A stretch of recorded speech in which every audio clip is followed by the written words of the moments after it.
ఇంకెరోజు అయితే 24వ తేదీ ఆగస్టు నెల 2024 శనివారం. ఇంకెరోజు మనం మదనపల్లి మార్కెట్లో టొమాటో స్టాక్ అంటే దిగుమతిని రావచ్చు మనం ఎవరిలో తెలుసుకుందామండి. నేనుతో పోల్చుకుంటే దిగుమతి తగ్గిందా లేదా పెరిగిందా వేయటాన్ని ఎవరిలో తెలుసుకుందామండి. తెలుసుకునే ముందు ఛానల్ సబ్స్క్రైబ్ చేసుకోలేదు.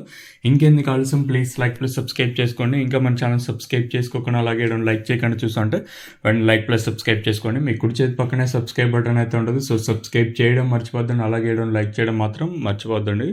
సో మీ సపోర్ట్ కోసం మన ఛానల్ ఎప్పుడు ఎదురు చూస్తూనే ఉంటుంది. ఇంకా వీడియో లైక్ చేయకపోతే లైక్ చేసండి. ప్రస్తుతానికి దిగుమతుల గురించి మాట్లాడుకుందాం. మనం ముందుగా అంటే ఈరోజు శనివారం గుర్తుపెట్టుకోండి, మన ఆనవాయితీ సాంప్రదాయం ఏమంటే దిగుమతులు అనేది తక్కువ వస్తుంటాయి. సో అదే జరిగింది.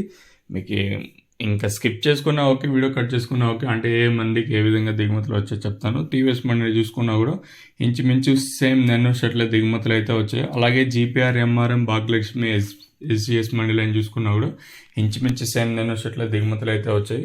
1-2 మండీలకి ఒక 2 ఇంకా 3-4 మండీలు కొంచెం అటు ఇటుగా వచ్చిన ఓవరాల్గా కంపేర్ చేసుకున్నట్టయితే. అలాగే భాగ్యలక్ష్మి మండిని ఇంకా ప్రారంభమై డిఎస్ఎం మండి వరకు చూసుకున్న ఓవరాల్ మార్కెట్ మొత్తం చూసుకున్నా కూడా పెద్దగా మార్పు అయితే లేదు. సేమ్ నిన్న షర్ట్ల దిగుమతులు అయితే వచ్చాయి.